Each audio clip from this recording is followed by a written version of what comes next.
Bah ça, si on réfléchit bien, mais en fait en ce moment je fais pas mal de vidéos sur la Xbox One et pas beaucoup à propos de la PlayStation 4 si vous vous rappelez bien. Eh bien il y a on va dire 2-3 mois c'était l'inverse, il y a eu pas mal d'informations pour la PlayStation 4.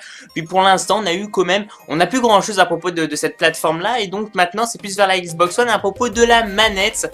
Une grande question a été posée et la question c'est si en fait la manette de la Xbox One sera disponible en fait pour les joueurs PC. Alors pourquoi je vous dis ça? Bah si vous prenez donc la console, la Xbox One ou la Xbox 360, ça provient donc bien sûr de la société donc Microsoft si vous voulez qui construit ces consoles. Et Microsoft bien sûr c'est aussi c'est Windows, tout ça, tout ce que vous connaissez sur vos ordinateurs, à part tout ce qui est iOS, tout ça, ça c'est opposé.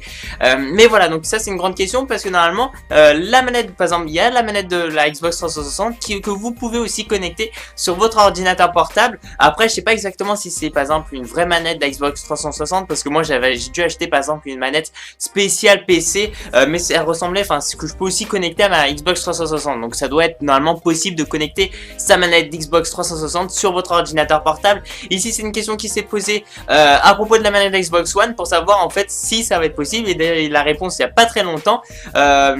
Pourquoi alors il y a eu cette réponse là? Puisqu'en ce moment en fait si vous voulez Microsoft donne pas mal de bons points à propos de la console. Par exemple hier à propos du Home Gold, comme en gros on va dire une sorte de partage du mode multijoueur, tout ça.